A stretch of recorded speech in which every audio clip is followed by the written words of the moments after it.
செடியாய வல்வினைகள் தீர்க்கும் திருமாலே, நெடியானே வேங்கடவா நின்கோயிலின் வாசல், அடியாரும் வானவரும் அறம்பெயரும் கிடந்தியங்கும், படியாய் கிடந்து உன் பவளவாய் காண்பேனே. உலகெங்கும் இருக்கின்ற சீனிவாசன் பஞ்சாங்கம் டிவி நேயர்களுக்கு என்னுடைய பணிவான வணக்கங்கள். இன்றைய பதிவில் விருச்சிக ராசியிலே பிறந்தவர்களுக்கான தை மாதத்திய ராசி பலன்களை பற்றி பார்ப்போம்.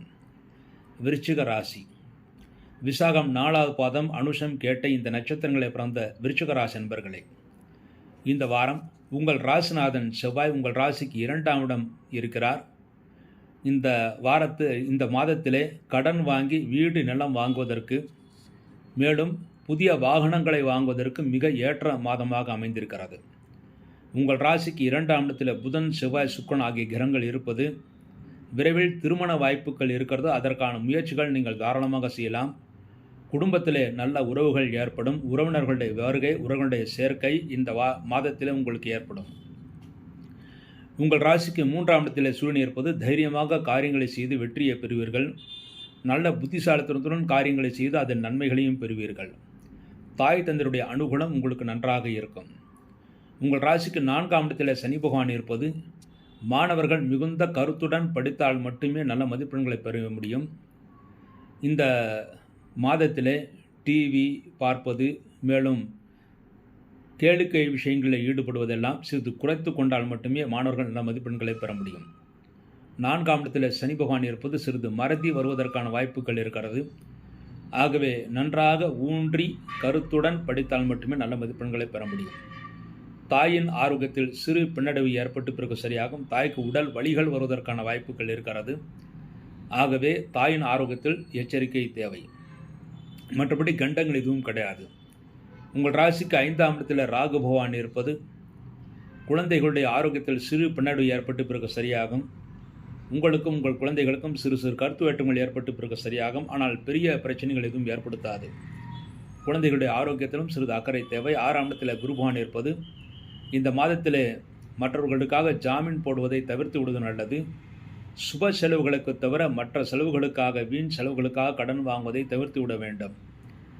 மற்றபடி எதிரிகளை வெல்லக்கூடிய ஆற்றல் இருக்கிறது. நீங்கள் பொறுமையாக இருந்து காரியத்தை சாதித்துக் கொள்ளுங்கள். உங்கள் ராசிக்கு 7ஆம் இடத்திற்குரிய சுக்கிரன் உங்கள் ராசிக்கு 2ஆம் இடம் சஞ்சாரம் செய்கிறார். மனைவியால் தனலாபம் இருக்கிறது. மனைவி மூலமாக அனுகூலங்கள் இருக்கிறது.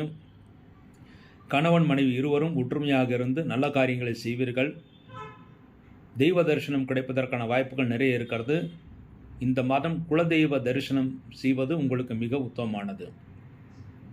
உங்கள் ராசிக்கு 7ஆம் இடத்திற்குரிய புதன் உங்கள் ராசிக்கு 2ஆம் இடம் சஞ்சாரம் செய்கிறார். 8ஆம் இடத்திற்குரிய புதனும் 2ஆம் இடம் சஞ்சாரம் செய்கிறார். ஆகவே மற்றவுடன் பேசும்போது எச்சரிக்கையுடன் பேச வேண்டும். தேவையற்ற விவாதங்களை முடிந்தவரை தவிர்த்து விடுவது நல்லது. உங்கள் ராசிக்கு 9ஆம் இடத்திலே சூரியனுடைய பார்வை இருக்கிறது. ஆகவே தந்தையின் ஆரோக்கியத்தில் இருந்த பின்னடைவுகள் நீங்கும், நன்மைகளை பெறுவார்கள். தந்தையின் அனுகூலம் உங்களுக்கு கிடைக்கும். 10ஆம் இடத்திற்கு அதிபதியான சூரியன் 3ஆம் இடத்தில் சஞ்சாரம் செய்கிறார். ஆகவே தொழில்துறையிலே சிறு பின்னடைவு ஏற்பட்டு பிறகு சரியாகும். அதுவும் முக்கியமாக பண விஷயத்தில் தான் பின்னடைவு இருக்குமே தவிர தொழில் இல்லாமல் போகாது. தொழில் ஏதாவது ஒரு வகையில் இருந்து கொண்டே இருக்கும். ஆனால் பண விஷயத்தில் சிறு பின்னடைவு ஏற்படும். இந்த மாதம் கடன் கொடுப்பதை முடிந்தவரை தவிர்த்து விடுவது நல்லது. அல்லது கடனுக்காக பொருட்களை கொடுப்பதையும் தவிர்த்து விடுவது நல்லது. உங்கள் ராசிக்கு லாபஸ்தானத்தில் கேதுபானை இருப்பது உங்கள் வீட்டில் இருக்கின்ற தாத்தா, பாட்டி போன்றவர்களுடைய அனுகூலம் உங்களுக்கு இருக்கும். அவர்கள் மூலமாக நன்மைகளை நீங்கள் பெறுவீர்கள். உங்கள் ராசிக்கு விரையாதிபதியான சுக்கிரன் உங்கள் ராசிக்கு 2ஆம் இடம் சஞ்சாரம் செய்கிறார். குடும்பத்தில் சுப செலவுகள் நடக்கும். சுப செலவுகள் செய்வதற்காக கடன் வாங்கலாம். அதில் தோஷம் கிடையாது.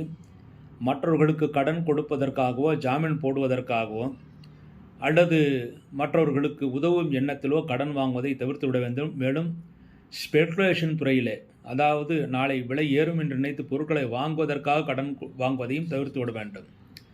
மற்றபடி நல்ல நிகழ்ச்சிகளுக்கு, சுப செலவுகளுக்காக கடன் வாங்கலாம். விரைவில் அது நல்லபடியாக முடியும். இந்த வாரம் விருச்சிக ராசியிலே பிறந்தவர்கள் செய்ய வேண்டிய பரிகாரம். விருச்சிக ராசியிலே பிறந்து விசாகம் நட்சத்திரத்தை பிறந்தவர்கள், விசாகம் 4வது பாதத்தில் பிறந்தவர்கள் பிப்ரவரி 3ஆம் தேதி சனிக்கிழமை அன்றைய தினம் தேவாஷ்டமி என்று பஞ்சாங்கத்தில் போடப்பட்டிருக்கும். ஒவ்வொரு தேய்பிரை அஷ்டமிக்கும் சிவபெருமானுடைய ஒரு பெயர் இருக்கிறது. அன்றைய அஷ்டமிக்கு தேவாஷ்டமி என்று கூறுவார்கள். அன்றைய தினம் பசு நெய்யால் செய்யப்பட்ட உணவுகளை நீங்கள் படையலில் வைத்து சிவபெருமானை வழிபாடு செய்து 4 ஜாமங்களும் சிவபூஜை செய்து அந்த பிரசாதத்தை பசுனையால் செய்யப்பட்ட பிரசாதத்தை நீங்கள் சாப்பிட வேண்டும். அதன் மூலமாக பிரம்மஹத்தி தோஷம் கூட மறையும் என்று இருக்கிறது. உங்கள் ஜாதகத்தில் பிரம்மஹத்தி தோஷம் இருந்தால் அதற்கு ஒரே பரிகாரம் இதுதான். அடுத்து அன்றைய தினத்தில் கிருஷ்ணர் வழிபாடு செய்வதற்கும் ஏற்ற தினமாக அமைந்திருக்கிறது. என்றால் சனிக்கிழமை தேய்பிரை அஷ்டமி வருகிறது. சனிக்கிழமை தேய்பிரை அஷ்டமி வரும்போது தேய்பிரையில் அஷ்டமியில் பிறந்தவர் கிருஷ்ண பகவான். கிருஷ்ணரை வழிபாடு செய்தாலும் நினைத்த காரியங்கள் கைகூடும். அடுத்து அனுஷம் நட்சத்திரத்தில் பிறந்தவர்கள் பிப்ரவரி 4ஆம் தேதி ஞாயிற்றுக்கிழமை அன்றைய தினம் நவமி திதி. நவமி திதியும் ஞாயிற்றுக்கிழமையும் சேர்ந்த நாளிலே துர்க்கை அம்மனை வழிபாடு செய்ய வேண்டும். துர்க்கை அம்மன் கோயிலுக்கு சென்று துர்க்கை அம்மனுக்கு அன்றைய தினம் நல்லெண்ணெய் தீபம் வைத்து தேங்காய் பழம் கொடுத்து நீங்கள் அர்ச்சனை செய்துவிட்டு வாருங்கள். இந்த மாதம் அடுத்த மாதம் 2 மாதம் உங்களுக்கு நன்மைகளை ஏற்படுத்தி கொடுக்கும். அடுத்து கேட்ட நட்சத்திரத்தில் பிறந்தவர்கள் பிப்ரவரி 5ஆம் தேதி திங்கட்கிழமை அன்று விநாயகருக்கு அல்லது வராகசுவாமி அல்லது விநாயகர் கோயில் அந்த கோயில்களுக்கு சென்று தேங்காய் பழம் கொடுத்து தீபங்கள் ஏற்றி குறைந்தபட்சம் 5 தீபங்கள் ஏற்றி தேங்காய் பழம் கொடுத்து நீங்கள் பூஜை செய்துவிட்டு வாருங்கள். அதன் மூலமாக நினைத்த காரியங்கள் கைகூடும். கடன் சுமைகள் தீரும். நன்மைகளை ஏற்படுத்தி கொடுக்கும். பூமி விஷயத்தில் இருக்கின்ற பிரச்சனைகளும் நீங்கி நன்மைகளை பெறுவீர்கள். அடுத்து இந்த மாதம் விருச்சிக ராசியில் பிறந்த நல்ல நாட்கள். விருச்சிக ராசியில் பிறந்து விசாகம் 4ஆவது பாதத்தில் பிறந்தவர்களுக்கு இந்த வாரத்தில் நல்ல நாட்கள் என்று பார்த்தால் தை 15, தை 18, தை 19, தை 25, தை 28. இதில் நல்ல நேரங்கள் என்று பார்க்கும்போது விசாகம் நட்சத்திரத்தில் பிறந்தவர்களுக்கு விசாகம் 4ஆவது பாதத்தில் பிறந்தவர்களுக்கு தை மாதம் 15ஆம் தேதி ஜனவரி 29/1/2024 திங்கட்கிழமை மாலை 6:58 பிறகு இரவு 9:44 வரை நல்ல நேரம். அடுத்து விசாகத்தில் பிறந்தவர்களுக்கு தை மாதம் 18ஆம் தேதி பிப்ரவரி 1/1/2024 வியாழக்கிழமை காலை 9:43 முதல் 11:13 வரை, மாலை 5:13 முதல் 7:43 வரை, இரவு 8:43 பிறகு 9:43 வரை. இந்த நேரங்கள் மிக நல்லது. அடுத்து விசாகத்தில் பிறந்தவர்களுக்கு தை மாதம் 19ஆம் தேதி பிப்ரவரி 2/2/2024 வெள்ளிக்கிழமை காலை 6:43 பிறகு 9:43 வரை, பகல் 1:43 பிறகு 2:13 வரை, மாலை 5:43 பிறகு 6:43 வரை, இரவு 8:43 பிறகு 9:43 வரை. அடுத்து விசாகத்தில் பிறந்தவர்களுக்கு தை மாதம் 25ஆம் தேதி பிப்ரவரி 8 வியாழக்கிழமை காலை 9:41 பிறகு 11:11 வரை, பகல் 1:41 பிறகு 2 மணி வரை, மாலை 5:11 பிறகு 7:11 வரை, இரவு 8:41 பிறகு 9:41 வரை. அடுத்து தை மாதம் 28ஆம் தேதி பிப்ரவரி 11 ஞாயிற்றுக்கிழமை காலை 8:10 பிறகு 10:40 வரை, பகல் 2:40 பிறகு 4:56 வரை. இந்த நேரங்கள் மிக நல்ல நேரங்கள். அடுத்து அனுஷம் நட்சத்திரத்தில் பிறந்தவர்களுக்கு தை மாதம் 7ஆம் தேதி ஜனவரி 21 ஞாயிற்றுக்கிழமை காலை 8:15 முதல் 10:45 வரை, பகல் 2:45 முதல் 4:51 வரை, இரவு 9:45 பிறகு 12:45 வரை. அடுத்து அனுஷத்திலே பிறந்தவர்களுக்கு தை மாதம் 19ஆம் தேதி பிப்ரவரி 2 வெள்ளிக்கிழமை காலை 6:43 பிறகு 9:43 வரை, பகல் 1:43 பிறகு 2:13 வரை, மாலை 5:43 பிறகு 6:43 வரை, இரவு 8:43 பிறகு 9:43 வரை. அடுத்து அனுஷத்தில் பிறந்தவர்களுக்கு தை மாதம் 28ஆம் தேதி பிப்ரவரி 11/2/2024 ஞாயிற்றுக்கிழமை காலை 8:10 பிறகு 10:40 வரை, பகல் 2:40 பிறகு 4:56 வரை. இந்த நேரங்கள் அனுஷத்திலே பிறந்தவர்களுக்கு, அதாவது தை 7, தை 19, தை 28 அனுஷத்திலே பிறந்தவர்களுக்கு நல்ல நாட்கள். அடுத்து கேட்டையிலே பிறந்தவர்களுக்கு நல்ல நாட்கள் தை 15, தை 18, தை 25, தை 29. அதாவது அதில் நல்ல நேரங்கள் என்று பார்த்தால் தை 15 கேட்டையிலே பிறந்தவர்களுக்கு தை 15 ஜனவரி 29 திங்கட்கிழமை மாலை 6:58 பிறகு இரவு 9:44 வரை.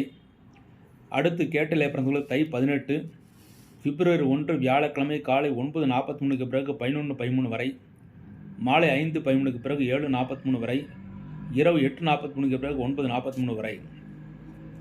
அடுத்து கேட்டலை பிறந்தவர்களுக்கு தை மாதம் 25ஆம் தேதி பிப்ரவரி 8 வியாழக்கிழமை காலை 9:41 பிறகு 11:11 வரை, பகல் 1:41 பிறகு 2 மணி வரை, மாலை 5:11 பிறகு 7:11 வரை, இரவு 8:41 பிறகு 9:41 வரை.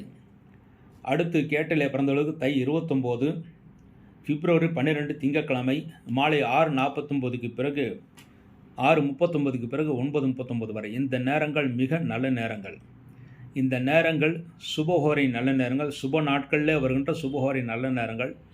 இந்த நாட்களில் நீங்கள் செய்யக்கூடிய அனைத்து காரியங்களும் வெற்றியும் முன்னேற்றத்தையும் சந்தோஷம் ஏற்படுத்தி கொடுக்கும்.